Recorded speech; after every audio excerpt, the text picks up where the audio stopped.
Tawanchai, one of the world's best Muay Thai fighters, made a beginner level mistake and got flat out KO'd because of it. Let's touch on this and make sure you are not making that same mistake.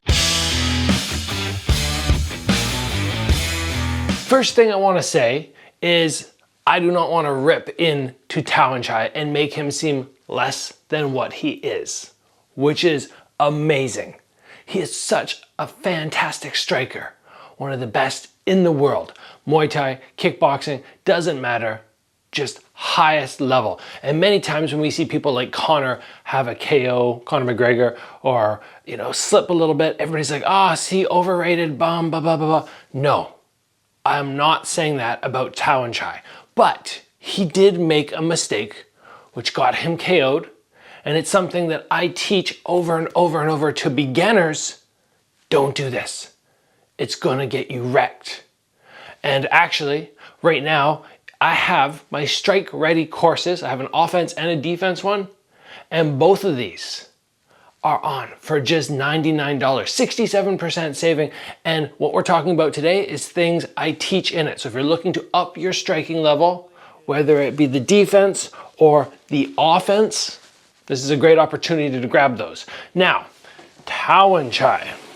He is somebody who is so fantastic at utilizing his legs. He's got that amazing side teep. He's got a fantastic round kick, which legitimately has broken forearms. He has great knees. Even his individual single shots on boxing is really good. What he was doing in this kickboxing title fight against Masaki Noriri was coming forward, closing the distance, and hucking in some big knees.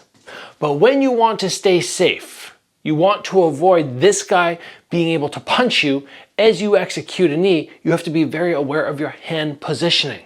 Because when we are back here and we're throwing round kicks or front kicks, we're out of range for a punch. There's no way this guy should be able to punch us.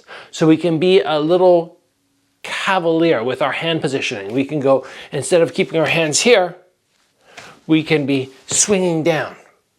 Usually, once we get to this knee zone, I can punch him, he can punch me. So we have to be so on point. So let's break down exactly what happened, and then we'll talk about the alternatives which he should have been utilizing. What we saw him do was try to collect the head with the opposite arm from which he was kneeing with. His other arm was sort of posted out, and he was trying to come in and do this. And he actually executed one just moments before he got KO'd. 20 seconds before, he threw a very similar shot and was in a very dangerous zone. But what we want to be thinking of is not trying to collect the head with the opposite arm. We want to actually take that arm, which he had extended out as well, and come across. Now from here, we've done a couple things. Instead of having one hand here and one out in this zone where a straight punch can still come, when we reach across, we close off any attacks that can come off the center line there, okay? Now, he got KO'd with a left hook because this hand was out trying to grab. And when you go to grab on this side, if you're not like this, you're completely exposed. He could have gone very long like this, but it's very awkward. That's an awkward position to be in. So what he should have been trying to do was grab and keep the other hand up very high. So now if I go to throw my knee, boom, I'm protected on this side. And that would have saved him. Would have saved him so much. Instead of coming here, just post this across, and now you're there. So much better in terms of, I want to minimize that risk. Now that's not the only option, right? We don't have to come with the same hand that matches our knee, keep the other hand up and throw. We can alternatively just keep one down the middle.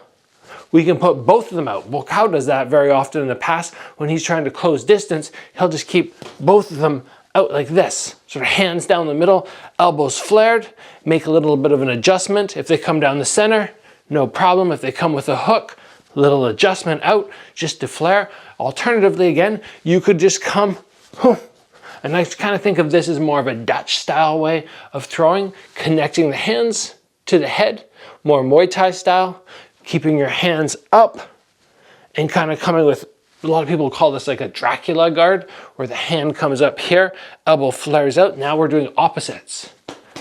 Back knee, front arm, comes across the face.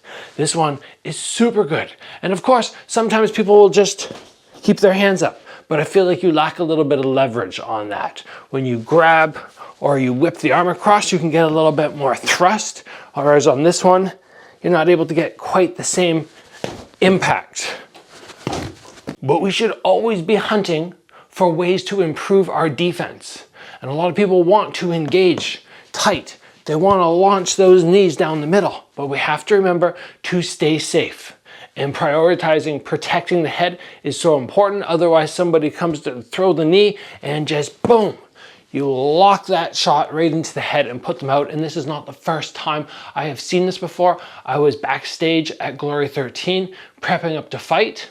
And the guy who fought right before me was doing lots of knees. He was a very Muay Thai oriented fighter from Australia. And he was throwing the knees on the pads, just smash, smash. And my brother and I were looking at each other like, ooh, he's dropping his hands a lot. Like beautiful knees, but every time, boom, boom. And sure enough, he went out into the fight. He fought this little dude and just boom. As he came in for the knee, lights out.